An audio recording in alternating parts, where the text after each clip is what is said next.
My dear friends, my dear masters and my dear gods. Srikrishna అమృతానికి స్వాగతం, సుస్వాగతం. మనం ఇప్పుడు ఎపిసోడ్ 20కి వచ్చేసాము. మరి ఇటువంటి గొప్ప ధ్యాన జ్ఞాన మార్గాన్ని అందించినటువంటి మనందరి గురువైనటువంటి బ్రహ్మర్షి పితామహ పత్రిజీ గారికి, పత్రి మేడం గారికి, సాధారణ గారికి, భగవద్గీతకు, శ్రీకృష్ణ అమృతానికి కృతజ్ఞతలు చెప్పుకుంటూ మరి ఈరోజు మరొక అద్భుతమైన శ్లోకంతో మీ ముందుకు వచ్చేసాను. భగవద్గీత 2వ అధ్యాయము 51వ శ్లోకము. కర్మజం బుద్ధియుక్తా హి ఫలం త్యక్త్వా మనీషిణః జన్మబంధ వినుర్ముక్తాః పదం గచ్చన్త్యనామయం. కర్మజం బుద్ధియుక్తా హి ఫలం త్యక్త్వా మనీషిణః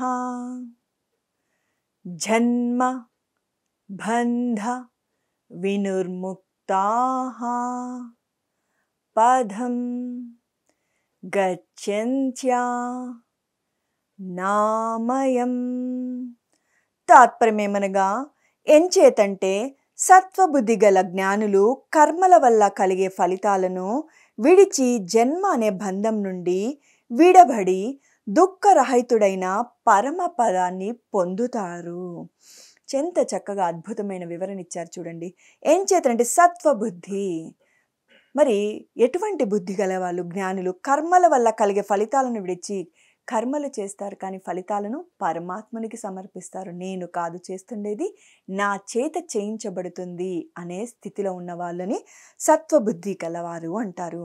నేను నా వల్ల జరిగింది, నేను కాబట్టి జరిగింది, నేను చేశాను అనే అహంకారాన్ని విడనాడిన వాడు అని అర్థము. ఎప్పుడైతే అటువంటి స్థితిలో ఉంటామో జన్మ అనే బంధం నుండి విడబడి దుఃఖరహితమైన పరమ పదాన్ని పొందుతాము. జన్మతోనే వస్తాయి దుఃఖాలు, కష్టాలు, కన్నీళ్ళు. చూడండి, ప్రపంచంలో ఎవరిని వెళ్ళి అడగండి ఏ కష్టం ఉంది అంటే పైకి ఏ కష్టం లేదు, మేము బాగానే ఉన్నాం అన్నప్పటికీ వాళ్ళ అంతరంలో ఎంత పెద్ద లిస్ట్ ఉంటుందో, బకెట్ లిస్ట్ అంటారు కదా, అలా ఎంత లిస్ట్ ఉంటుందో ప్రతి ఒక్కరికి ఉంటుంది. చిన్నవారికి చిన్న సమస్యలు, పెద్దవారికి పెద్ద సమస్యలు. ఎన్నోసార్లు పెద్దవాళ్ళు అంటారు, ఏ చెట్టుకు గాలి తగిన గాలి ఆ చెట్టుకు ఉండనే ఉంటుంది అన్నట్టు. ప్రతి ఒక్కరి కష్టం అనేది లేదు అంటే చాలా మరి భగవద్గీత అయినా అదే చెప్తుంది. నువ్వు ఆ కష్టాల నుంచి, ఆ బాధల నుంచి వైదొలగాలంటే ఈ జనన మరణ చక్రం నుంచి విడబడాలి. ఎవరు విడబడగలుగుతారు అంటే సత్వబుద్ధి గలవాడు. కర్మలు చేస్తాడు, కానీ కర్మ ఫలాసక్తి లేకుండా కర్మలు చేసేవాడు జన్మ బంధనాల నుంచి విడబడతాడు అని ఇక్కడ వివరణ ఇవ్వడం జరిగింది. మరి కర్మల వల్ల కలిగే ఫలితాలను విడిచి జన్మ అనే బంధం నుండి విడబడి దుఃఖరహితమైన పరమపదాన్ని పొందుతాడు. దుఃఖమే లేని పరమపదం అంటే సత్యలోకవాసి అవుతాడు అని అక్కడ మనకు వివరించడం జరిగింది. ధ్యాన వివరణకు వద్దాము. బుద్ధి ఉన్నవాడు అంటే ఆత్మజ్ఞానం ఉన్నవాడు. బుద్ధి అంటే గుర్తుపెట్టుకోండి, శరీరం, మనసు, బుద్ధి, ఆత్మ, పరమాత్మ. బుద్ధి ఉన్నవాడు అంటే ఆత్మజ్ఞానం ఉన్నవాడు. మరి ఆత్మజ్ఞానం అంటే నేను శరీరం కాదు, ఆత్మ అని తెలిసినవాడు, తెలుసుకున్నవాడు. అందరూ ఆత్మస్వరూపులే అని తెలుసుకున్నవాడు. భగవంతుడు అంతటా ఉంటాడు, అందరిలో ఉంటాడు, అణువణువున ఉంటాడు అని తెలుసుకున్నవాడు బుద్ధి ఉన్నవాడు అంటే. ఆత్మజ్ఞానం ఉన్నవాడు అంటే చూడండి, ఆత్మజ్ఞానము తెలుసుకోవడానికి ఎందరో మహానుభావులు చెంతకు చేరి పరిపరి విధాలుగా ప్రార్థిస్తుంటారు. మహానుభావ ఆత్మ జ్ఞానాన్ని ప్రసాదించు అని. ఆ విధంగానే రమణ మహర్షి దగ్గరికి ఒక గొప్ప స్థితిమంతుడు, జమీందారు అంటారు కదా, ఆ జమీందారు మరి రమణ మహర్షి చెంతకు చేరి, మహానుభావ నాకు ఆత్మ జ్ఞానాన్ని ప్రసాదించు అని అడగడం జరిగింది. అప్పుడు రమణ మహర్షి అడిగారంట, నువ్వెవరు అని అడిగారంట. నేను పలానా అని తన పేరు చెప్పాడంట. అయినా నువ్వెవరు అని ప్రశ్నించాడంట. నేను తన ఇంటి పేరుతో కలిపి చెప్పాలనేమో అని తన ఇంటి పేరుతో పాటు తన పేరు కలిపి చెప్పాడు. మరి రమణ మహర్షి నువ్వెవరు అని అడిగాడంట. నువ్వెవరు అంటే తన తల్లిదండ్రుల పేరు కలిపి చెప్పాలనేమో అని తన తల్లిదండ్రుల పేరు కలిపి చెప్పాడంట. మరి నువ్వెవరు అని ప్రశ్నించాడంట రమణ మహర్షి. తన ఊరు పేరు, తన తల్లిదండ్రుల పేరు, తన గురువు పేరు చెప్పారు. ఆయన నువ్వెవరు? మరి సమాధానం నువ్వెవరు? మరి తన అత్తమామ పేరు, తన భార్య పేరు చెప్పాడంట. మరి నువ్వెవరు అంటే ఇరుగు పొరుగు వారి పేరు కూడా చెప్పాడంట. నువ్వెవరు అంటే పలానా, పలానా, నేను పలానా అని చెప్పుకుంటూ వచ్చాడంట. ఒక 20 సార్లైనా నువ్వెవరు? నువ్వెవరు? నువ్వెవరు? అదే ప్రశ్న రమణ మహర్షి దగ్గర నుంచి. జమీందారుకు అర్థం కాలేదు. తికమక పడిపోయాడు. మహానుభావ, ఇంతకన్నా నేను ఏమి నీకు సెలవిచ్చేది అని అడిగాడంట. నిన్ను నువ్వు తెలుసుకొని రా, అదే ఆత్మజ్ఞానము అన్నాడంట. మరి బ్రహ్మర్షి పితామహ పత్రిజీ మనకు చక్కగా అరటిపండు ఒలిచి నోట్లో పెట్టినా మనము అర్థం చేసుకోకుండా ఇంకా వ్యర్థమైన కార్యకలాపాలు చేస్తూ సమయాన్ని వ్యర్థం చేస్తున్నాము. ఇంకా దానిని ఏమంటారు చెప్పండి? మరి రమణ మహర్షి ఏమని చెప్పాడు? నిన్ను నువ్వు తెలుసుకొనిరా. మరి భూమి మీదకి ఎందుకోసం వస్తాము? నువ్వెవరు? నేను అసలు ఎవరు? నేనెవరు? అరే మేడం, మీరెవరో మీకు తెలియదేమో. మాకు మా పేరు తెలుసు, మా ఊరు తెలుసు, మా చదువు తెలుసు, నా భర్త ఎవరో తెలుసు, నా భార్య ఎవరో తెలుసు, నా పిల్లలు ఎవరో తెలుసు, నేను ఏ ఇంటికి ఆ ఇల్లాలునైనానో తెలుసు, నాకు అన్నీ తెలుసు అని అనుకుంటాము. నేను కాదు. నేను కాదు. అది ప్రాపంచిక నేను, ఆధ్యాత్మిక నేను. నీవు శరీరం కాదు, ఆత్మవు. పూర్ణాత్మ నుంచి వచ్చిన అంశాత్మవు అని తెలుసుకోవడం, నిన్ను నువ్వు తెలుసుకోవడం అంటే. మరి నువ్వెవరు అన్నదానికి ప్రశ్నకు జవాబు పూర్ణత్వం నుంచి వచ్చిన అంశాత్మ అని మనకు బ్రహ్మర్షి పితామహ పత్రిజీ ఎన్నోసార్లు చెప్పారు. మరి పూర్ణాత్మ నుంచి వచ్చిన అంశాత్మ ఎందుకు ఈ భూమి మీదకి వస్తుంది? ఎందుకు చనిపోవాలి? ఎందుకు పుట్టాలి? ఎందుకు ఈ చక్రం అంతా అంటే, నువ్వెవరో నన్ను నేను తెలుసుకోవడానికి ఈ భూమి మీదకి వచ్చాను. నువ్వెవరు? ఎక్కడి నుంచి వచ్చావు? పూర్ణాత్మ నుంచి వచ్చిన అంశాత్మను. నేనెవరు అంటే నేను శరీరం కాదు, ఆత్మ. మరి రెండవదేమి? మరి నువ్వు శరీరం కాదు, ఆత్మ బాగానే ఉంది. మరి ఎందుకు వచ్చావు భూలోకంలోకి? మరి నువ్వు అంశాత్మగా వచ్చి పూర్ణత్వం పొందడానికి భూలోకంలోకి వచ్చావు. నువ్వెవరు? నేను శరీరం కాదు, ఆత్మ. మరి ఎక్కడి నుంచి వచ్చావు? పూర్ణాత్మ నుంచి లేదా పరమాత్మ నుంచి. బాగా గుర్తుపెట్టుకోండి, పూర్ణాత్మ వేరే, పరమాత్మ వేరే. అంటే సర్వాత్మ అన్నా, విశ్వాత్మ అన్నా, మూల చైతన్యం అన్నా ఒకటే. మూల చైతన్యం నుంచైనా వచ్చింటాము, లేదా పూర్ణాత్మ నుంచైనా వచ్చిన వాళ్ళం ఉంటాము. రెండు తేడాలు మీకు వివరిస్తాను. మూల చైతన్యం అంటే నామరహితం, రూపరహితం. నామం ఉండదు, రూపం ఉండదు, గుణరహితం, నామరహితుడు. విశ్వాత్మ, సర్వాత్మ, మూల చైతన్యం అన్నా ఒకటే. మరి ఆయనని ఎలా గుర్తించాలంటే ఆయన నామరహితుడు, రూపరహితుడు, గుణరహితుడు. ఆయనకు నామం లేదు, రూపం లేదు, గుణం లేదు, మూల చైతన్యం, ఒక ఎనర్జీ, ఓ పవర్. మరి ఆయన నుంచి వచ్చిన అంశాత్మ పూర్ణత్వం పొందిన వాళ్ళ నుంచైనా వచ్చిటాం. పూర్ణత్వం ఎవరు పొందారు? రమణ మహర్షి, షిరిడి సాయినాథుడు, సత్యసాయిబాబా, ఆదోని లక్ష్మమ్మవ్వ, రాఘవేంద్ర స్వామి, కాశిరెడ్డి నాయన, ఇలా ఎంతో మంది మహానుభావులు ఉన్నారు. మనకి తెలిసిన పాటలే నేను మీతో ఆలకించాను. మరి వీళ్ళందరూ కూడా పూర్ణత్వం పొందారు. పూర్ణత్వం నుంచి, మూల చైతన్యం నుంచి అంశాత్మగా భూమి మీదకి వచ్చి పూర్ణత్వం పొందినారు. లేకపోతే ఆ పూర్ణాత్మల నుంచైనా మనము ఈ అంశాత్మలుగా భూమి మీదకి వస్తాము. నువ్వెవరు అంటే నేను శరీరం కాదు, ఆత్మ. Very good. మరి ఎక్కడి నుంచి వచ్చావు? పూర్ణాత్మ నుంచి కానీ అంశాత్మ నుంచి వచ్చావు. వచ్చిన పనేమి? వచ్చినాం, ఎందుకు వచ్చాం? పూర్ణత్వం పొందడానికి వచ్చాం. జనన మరణ చక్రం నుంచి విడబడడానికి వచ్చాం. మరి చేస్తున్న పనేమి? మాయలో పడిపోయాం. సమయాన్ని వృధా చేస్తున్నాం. 100 జన్మలు ఎత్తుతూనే ఉన్నాం. మరి పాపాలు పుణ్యాలు పెంచుకుంటూ పోతూనే ఉన్నాం. మరి చేయవలసిన పనేమి? సద్గురువు మనకు ఎదుటకు వచ్చి, నాయనా, నీ జన్మకు సార్థకత చేర్చుకో. నువ్వు భూమి మీదకి వచ్చినది వీటి కోసం కాదు. ఇవన్నీ అశాశ్వతాలు, ప్రాపంచికంగా కంటికి కనిపించేటివన్నీ అశాశ్వతాలు. శాశ్వతత్వం వైపు అడుగులు వెయ్యి అని ఒక మహానుభావుడు మన జీవితంలోకి రావడం జరుగుతుంది. సద్గురువు అంటారు. సత్యం తెలిసినవాడు, సత్యాన్ని ఆచరిస్తున్నవాడు, సత్యాన్ని 10 మంది చేత ఆచరింప చేస్తున్న వాడిని సద్గురువు అంటారు. మరి అటువంటి గురువు మన జీవితంలోకి వచ్చాక మన జీవితంలో ఒక సరి అయిన మార్గ నిర్దేశం తెలుస్తుంది. మరి మన ప్రశ్నలకు ఎక్కడి వరకు వచ్చాయి? నువ్వెవరు అంటే తెలుసుకున్నాం, ఎక్కడి నుంచి వచ్చావో తెలుసుకున్నాం. మరి వచ్చిన పనేమో మాయలో పడిపోయాం, చెయ్యవలసిన పనేమో నిత్యము ధ్యానం చేస్తూ ఆత్మ జ్ఞానాన్ని పొందుతూ విన్న జ్ఞానం ఆచరించినప్పుడు జనన మరణ చక్రం నుంచి విడబడతావు. ఇవి మన భూమి మీదకి వచ్చిన 6 ప్రశ్నలు. నువ్వెవరు? ఎక్కడి నుంచి వచ్చావు? ఎందుకొచ్చావు? పూర్ణత్వం పొందడానికి వచ్చావు. మరి వచ్చిన పనేమి? పూర్ణత్వాన్ని పొందాలి. మరి చేస్తున్న పనేమి? మాయలో పడిపోయాం. చేయవలసిన పనేమి? నిత్యం ధ్యాన స్వాధ్యాయ సజ్జన సాంగత్య చేస్తూ పొందిన దాన్ని 10 మందికి పంచినప్పుడు ఈ మానవుడే మాధవుడైపోతాడు, పూర్ణత్వం పొందుతాడు. వీటి కోసం వచ్చాము. మరి బుద్ధి ఉన్నవాడే అంటే ఆత్మజ్ఞానం ఉన్నవాడు అన్నమాట. ఆత్మజ్ఞానం అంటే ఈ 6 ప్రశ్నలకు సమాధానం తెలిసినవాడు అని అర్థం. మరి ఈ 6 ప్రశ్నలకు సమాధానం ఒకరు చెబితే విననన్నా వినాలి, లేక సొంతంగా ప్రయత్నం చెయ్యాలి అని భగవద్గీతలో శ్రీకృష్ణ పరమాత్మ చెప్తాడు. ఒకరు చెబితే వినము, మనము సొంతంగా ఏ ప్రయత్నము చెయ్యము. అసలు నిజమా? నేను ఆ శరీరమా లేక ఆత్మనా? పరమాత్ముడు ఎక్కడున్నాడు? ఎలా ఉన్నాడు? ఎందుకు పుడుతున్నాం? ఎందుకు చస్తున్నాం? ఎందుకు ఈ కష్టాలు? ఎందుకు ఈ భేదాలు? ఎందుకు ఉన్నవాడు? ఎందుకు లేనివాడు? లేనివాడు ఎంత మంచివాడైన వాడు ఇంకా ఎందుకు కష్టాలు పడుతున్నాడు? ఉన్నవాడికి అహంకారంతో విచ్చలవిడిగా ప్రవర్తిస్తున్నవాడు ఇంకా బాగానే ఉన్నాడు. ఏమి జరుగుతుంది అని ఎన్నో ప్రశ్నలు మనలో ఉంటాయి. వాటికి సమాధానాల కోసం ఒక భగవద్గీత చదవము, ఒక ఆత్మజ్ఞాని దగ్గరికి వెళ్ళి మన సంశయాలను తీర్చుకోము. ఎక్కడ వేసిన గొంగలి అక్కడే ఉండిపోతుంది. ఆధ్యాత్మిక పరిభాషలో బుద్ధి అంటే ఆత్మజ్ఞానం. బుద్ధి కలిగిన వాడు అంటే ఆత్మజ్ఞానం తెలిసినవాడు, తన గురించి తాను తెలుసుకున్నవాడు. చెప్పాం కదా ఇప్పుడే.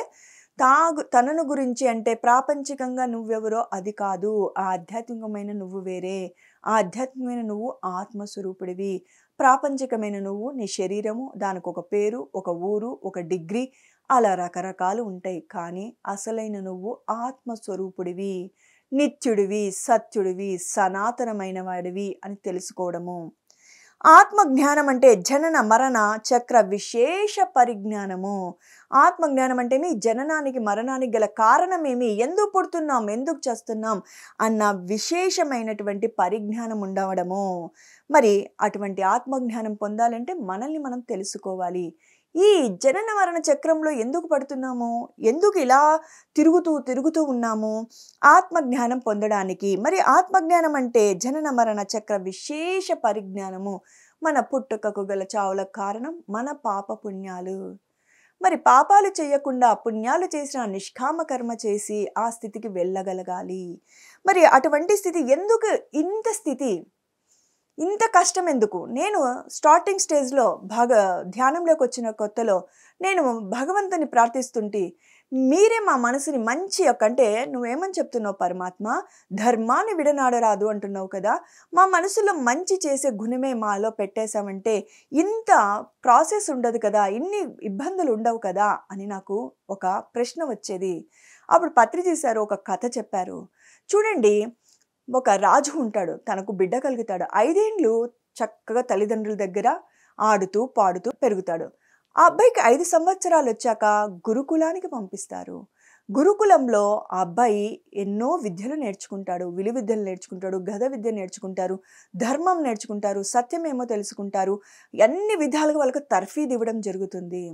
అంటే తాము రక్షించుకోవడానికి, తమ రాజ్య ప్రజలను రక్షించుకోవడానికి రకరకాల విలువిద్యలు, గద విద్యలు, ఎన్నో విద్యలు నేర్చుకుంటారు. ఇన్స్ట్రుమెంట్స్ అంటారు కదా, అలాంటి విద్యలతో ఎన్నో విద్యలు నేర్చుకుంటారు. మరి ధర్మం ఎందుకు తెలుసుకోవాలి? ధర్మంగా పాలిస్తేనే కదా దేశము, దేశ ప్రజలు సుభిక్షంగా ఉండేది. ఇంకా సత్యం ఏమేమి తెలుసుకుంటారు? ఇవన్నీ తెలుసుకున్నాక ఒకానొక సమయంలో యుక్త వయసు వచ్చినాక ఈ గురుకులం నుంచి ఈ యోగీశ్వరుడు వెళ్ళి తమ రాజుగారికి విన్నవించుకుంటారు. మీ పుత్రుల్ని నేను చక్కగా తీర్చిదిద్దాను, మీరు పట్టాభిషక్తుల్ని చెయ్యండి అని అంటే రాజుగారు సెలవిస్తారు. ఓ మంచి ముహూర్తాన్ని నిర్ణయించండి మహానుభావ అని ఆ ఋషిపుంగవుని కోరుతాడు. అప్పుడు ఋషిపుంగవుడు ఓ మంచి ముహూర్తం నిర్ణయిస్తాడు. ఎందుకోసం అనుకున్నారు మాస్టర్స్? ఆయనని పట్టాభిషక్తుని చేయడం కోసం కాదు, పరీక్షించడం కోసము. ఈ మధ్య కాలంలోనే ఒక మంచి సినిమా వచ్చింది అనుకుంటాను, బాహుబలి. అందులో మరి అక్కడ ఇద్దరు యువరాజులకు ఎన్ని పరీక్షలు పెట్టారు కదా. మరి ఊరికనే రాజ్యాన్ని ఇవ్వలేరు. శక్తి సామర్థ్యాలు ఉన్నాయా లేదా అని ఆ తల్లిదండ్రులు ఆ రాజు రాని పరీక్షిస్తారా లేదా? మరి అలానే రాజుగారు ఒక అందరి ఊర్లకు చుట్టుపక్కల దేశాలకు రాజ్యాలకు దండోరా వేపిస్తారు. రాజుకు పరీక్ష పెట్టబోతున్నాము, ఎవరైనా వచ్చి తలబడొచ్చు అనేసి. ఎక్కడెక్కడ వాళ్ళంతా వచ్చి తలబడతారు. రాజు అందరితో, ఆ యువరాజు అందరితో తలపడి ఆయన శక్తి సామర్థ్యాలను నిరూపించుకుంటాడు.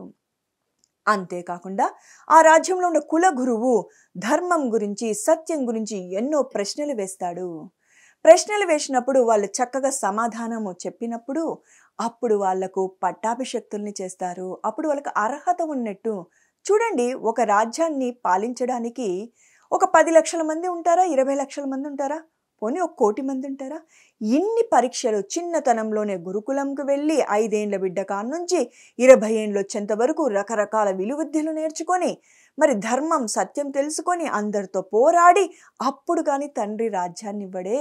మనము అంశాత్మక భూమి మీదకి వచ్చి ఖనిజంలో, వృక్షంలో, జంతువులో, మానవ సామ్రాజ్యంలో అన్ని అనుభవాలు పొంది ఎక్కడ ఏ సాధక బాధకాలు ఉన్నాయని తెలుసుకున్నాక, పూర్ణత్వం పొందినాక, ఇప్పుడే తెలుసుకున్నాం కదా గత శ్లోకాలలో, నిన్న మొన్న మీరు వినింటారు శ్రీకృష్ణామృతంలో. మరి ఏమని తెలుసుకున్నారు? సమబుద్ధితో ఉండడము, సమస్థితిలో ఉండడము అని తెలుసుకున్నాము. సమస్థితి అంటే తెలుసుకున్నాం, పొంగిపోకుండా కుంగిపోకుండా ఉండడము. మరి యోగత్వంలో ఉండడము, కార్యం సిద్ధించినా సిద్ధించకపోయినా కర్మ ఫలాశక్తి లేకుండా పని చేసుకుంటూ పోయినప్పుడు అప్పుడు జనన మరణ చక్రం నుంచి విడబడతావు. జనన మరణ చక్రం నుంచి విడబడినాక మన పని ఏమి, మన రోల్ ఏమి అంటే అప్పుడు పరమాత్మ నీకొక రాజ్యాన్ని, అంటే పైన కోటాను కోట్ల లోకాలు అనేవారు బ్రహ్మర్షి పితామహ పత్రిజీ, ఒక లోకానికి నువ్వు అధిపతి అవుతావు. అప్పుడు నువ్వు సృష్టికర్త అవుతావు, సహ సృష్టికర్త, కో క్రియేటర్. క్రియేటర్ నుంచి వచ్చావు, కో క్రియేటర్ స్థితికి ఎదగడమే. ఇది జన్మ ప్రణాళిక. ఇది టోటల్ మన యొక్క సర్కిల్. అసలు ఎందుకు వస్తున్నాము, ఎందుకు పోతున్నాము, ఎందుకు రావాలి, ఎందుకు పోవాలి, ఈ శ్లోకంలో మీరు విన్నారంటే అంత కలిపి ఇంప్లిమెంటేషన్ చక్కగా మనం వివరించుకున్నాము. మరి ముందుకు వెళ్ళిపోదాం. ఆత్మజ్ఞానులు, వివేకవంతులు, జనన మరణ చక్ర విశేష పరిజ్ఞానం కలవారు. ఆత్మజ్ఞానులు ఎవరు? వివేకవంతులు అంటే తెలుసుకున్నవారు. ఎందుకు పుడుతున్నాం, ఎందుకు చేస్తున్నాం, కారణం ఏమని తెలుసుకున్నారు, ఆ కారణం తగినట్టు జీవించారు. మరి గత శ్లోకాల్లో తెలుసుకున్నాం కదా, మరి యోగత్వంలో ఉన్నారు, సమత్వంలో ఉన్నారు, జనన మరణ చక్రం నుంచి విడబడ్డారు. అందుకనే చక్కగా జనన మరణ చక్ర విశేష పరిజ్ఞానం కలవారు అంటే ఈ చక్రానికి గల కారణాలు తెలిసిన వారు. అందుకనే రమణులు జమీందారికి ఏమన్నాడు? నువ్వెవరు, నువ్వెవరు, నువ్వెవరు అని ప్రశ్నించాడు. ప్రశ్నలకు సమాధానం ప్రాపంచికంగా చెప్పి అలసిపోయాడా జమీందారు. నిన్ను నువ్వు తెలుసుకొని రా అన్నాడు.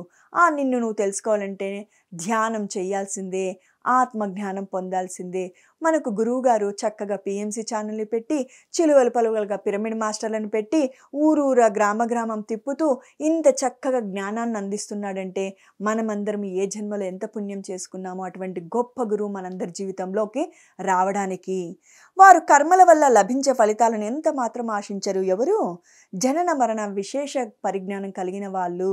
వారు కర్మల వల్ల లభించే ఫలితాలను ఎంత మాత్రం ఆశించరు. వాళ్ళు కర్మలు వాళ్ళు చేసుకుంటూ వెళ్తారు, కానీ ఒక మంచి కార్యక్రమం చేస్తారు, ఎవరు మెచ్చుకోలేదు, నో వరీస్. తిడతారు, ఓకే అని వెళ్ళిపోతారు. పత్రి సార్ని ఎంతమంది తిట్టిన వాళ్ళు ఉండరు, ఎంతమంది ఆయన దూషించిన వాళ్ళు ఉన్నారు, నిందించిన వాళ్ళు లేరు. ఆయన తన పని తాను చేసుకుంటూ పోయాడు. అందుకని ఈరోజు దైవంగా విరాజిల్లుతున్నాడు. ఆత్మజ్ఞాని మంచి చెడును రెండిటిని ఎప్పుడు వదిలేస్తాడు. దీనివల్ల చేస్తే నాకేం మంచి, దీనివల్ల నాకేం నష్టమో కష్టమని ఆలోచించడు, కర్మలు చేసుకుంటూనే పోతాడు. ఆత్మజ్ఞాని కేవలం మరింత యోగం కోసమే పరితపిస్తాడు, మరింత సాధన కోసం పరితపిస్తాడు, మరి ఇంకా ఆత్మజ్ఞానం పొందడం కోసం పరితపిస్తాడు. ఆత్మజ్ఞాని కేవలం మరింత అవగాహన కోసమే యోగ సాధనలు చేస్తుంటాడు, ఇంకా అవగాహన పెంచుకోవడం కోసమే. ఎవరో ఎందుకు? మన బ్రహ్మర్షి పితామహ పత్రిజీ 1,00,000 పుస్తకాలు చదివినా ఇంకా చదువుతూనే ఉన్నాడు. ఎవరి కోసమో? మనందరికీ చెప్పడం కోసము. ఎంతో జ్ఞానము పొందిన గురువే ఇంకా చదువుతూ ఉంటే, అందుకని మనకు కూడా ఎప్పుడు చెప్పేవాడు, ధ్యానము జ్ఞానము నీ చిట్ట చివరి శ్వాస వరకు వదలరాదు. గురువుగారు 10 సంవత్సరాలు సాధన చేశానండి, గత 20 సంవత్సరాల నుంచి జ్ఞానాన్ని సముపార్జిస్తూనే ఉన్నానండి, సరిపోతుందా అంటే వెర్రివాడా అనేవాడు. చిట్ట చివరి శ్వాస వరకు 3 పూటల భోజనం చేస్తాం. లేకపోతే కడుపు కాలుతుంది. ఒకవేళ మనకు తినలేకపోయినా, నీరసించిపోయినా డాక్టర్ కాడికి పోతే గ్లూకోజ్ బాటిల్స్ పెడతారు. నీరసించిపోతుంది శరీరం, స్పృహ తప్పిపోతుంది అని. మరి ఎప్పుడైతే మనం జ్ఞానాన్ని వదిలేస్తామో ఈ మానవుడు రాక్షసుడవుతాడు, మృగంగా ప్రవర్తిస్తాడు. మానవత్వం అనేది కూడా లేకుండా పోతుంది. అందుకనే నిరంతరము ధ్యానం చేస్తూ ఆత్మ జ్ఞానాన్ని పొందుతాడు. శరీరానికి ఆహారం ఎంత అవసరమో ఆత్మకు ఆత్మ జ్ఞానం అంతే అవసరం. అది ఎప్పటికీ మరచిపోరాదు. వివేకవంతులు వారి వివేకపూరిత జ్ఞానమయ కర్మల ద్వారా శాశ్వతమైన దుఃఖరహిత పదాన్ని మోక్షాన్ని పొందుతారు. వివేకవంతులు వారి వివేక పూరిత జ్ఞానమయ కర్మల ద్వారా వాళ్ళు చేసే కర్మ అంతా ఎలా ఉంటుందంటే ఆత్మకు సంబంధించినదిగా ఉంటుంది. ఆత్మ ఉద్ధరణ కోసం వాళ్ళ కార్యక్రమాలు ఉంటాయి. మరి ఒక పెళ్ళికి పోతామా, ఒక పిరమిడ్ మెడిటేషన్ క్లాస్కి పోతామా అంటే పెళ్ళి ఎంత ముఖ్యమైనప్పటికీ పిరమిడ్ వాళ్ళు అడిగారంటే అక్కడికి ప్రయారిటీ ఇస్తారు. అంటే ఆత్మకు ఎక్కువగా, ఆత్మ ఎదుగుదలకు ఎక్కువగా ప్రయారిటీ ఇస్తారు, ఎక్కువగా సమయాన్ని కేటాయిస్తారు. ఆత్మనో మోక్షయ జగద్దీతాయ చ. మొదట ఆత్మకు మోక్షం, తర్వాతనే జగద్హితం కదా. ముందు మన ఆత్మకు మనము మోక్షం అంటే నువ్వు ప్రతిరోజు ధ్యానం చేస్తూ, స్వాధ్యాయం చేస్తూ, సజ్జన సాంగత్యం చేస్తూ, తర్వాతనే జగద్హితం గురించి ఆలోచించు. ముందు నిన్ను నువ్వు ఉద్ధరించుకో, నిన్ను నువ్వు తెలుసుకో, నువ్వు తెలుసుకున్న దాన్ని నువ్వు ఆచరించు. తెలుసుకుంటే సరిపోదు my dear masters, my dear friends, my dear God's. నిన్ను నువ్వు తెలుసుకుంటే సరిపోదు, నిన్ను తెలుసుకున్న దాన్ని ఆచరించడం. నేను శరీరం కాదు ఆత్మ అని ట్యాగ్లైన్ వేసుకుంటే సరిపోదు. ఆ స్థితిలో ఉన్నావా లేదా? ఈ ప్రాపంచికాల పట్ల ఇంకా వ్యామోహంతో ఉన్నామంటే ఏమని అర్థము? శరీర వాంఛలతోనే ఉన్నాం, కోరికలతోనే ఉన్నాము, ఇంకా ఎదగలేదు అని అర్థము. బయటికి మాత్రము జిబ్బా పైజామాలేసి విభూతులు పెట్టి రుద్రాక్షలు పెట్టి నేను శరీరం కాదు ఆత్మ అంటే సరిపోదు. పంచభూతాలే సాక్షిభూతాలు. నీ అణువణువున పరమాత్మునికి ఏ స్థితిలో ఉన్నావో నిన్ని విధంగా పరీక్షించి చూడడంలో ఆయన దిట్ట. ఎందుకంటే ఆత్మరూపేణ ఆయన నీలోనే నిక్షిప్తపై ఉన్నాడు. అందుకని అందరము నిత్యము ధ్యాన, స్వాధ్యాయ, సజ్జన సాంగత్య సేవ చేస్తూ మరి మనల్ని మనం తెలుసుకుంటూ, తెలుసుకున్న దాన్ని ఆచరించిన రోజు ఈ మానవుడు ఈ జనన మరణ చక్రం నుంచి వైదొలుగుతాడు. ఇది ఏనాడుకి మరవరాదు. మన జనన మరణ చక్రానికి మూలమేమి? మనం పుడుతున్నాం, చేస్తున్నాం అంటే కారణమేమి? మనము వివేకరహితమైనటువంటి కర్మలు చేయడం. అంటే జ్ఞానవంతులుగా ఉండడం లేదు. మూర్ఖత్వంతో మనము ఈ ప్రాపంచికంగా ఆనందంగా ఉండడం కోసము దుష్కర్మలు చేస్తున్నాము. మరి ఇటువంటి అద్భుతమైన శ్రీకృష్ణామృతం ద్వారా ఎలా ఉండాలి, ఎలా ఉండరాదు, జన్మ రాహిత్యం పొందాలంటే ఏం చేయాలి, అసలు కారణ జన్ముడిగా ఉండిపోవాలి కానీ కర్మలు అనుభవించడానికి భూమి మీదకి రాకూడదు అని ఎన్నో విధాలుగా మనకు రకరకాలుగా అన్ని కోణాల నుంచి మన జీవన విధానం ఎలా జీవించాలి అంటూ ఆనందంగా జీవించడం ఎలా, హాయిగా జీవించడం ఎలా, ఇతరులకు నష్టం కలిగించకుండా జీవించడం ఎలా అని అన్ని కోణాల నుంచి శ్రీకృష్ణ పరమాత్మ మనకి జ్ఞానాన్ని ఇస్తూ రావడం జరిగింది. ఇటువంటి అద్భుతమైన అవకాశం ఇచ్చినటువంటి పిఎంసి ఛానల్కు బ్రహ్మర్షి పితామహ పత్రిజీ గురువు గారికి శతకోటి వందనాలు తెలుపుకుంటూ ఇంకొక అద్భుతమైన శ్లోకంతో మీ ముందుకు శ్రీకృష్ణ అమృతాన్ని తీసుకొని రావడం జరుగుతుంది. అంతవరకు సెలవు. My dear friends, my dear masters and my dear God's, thank you.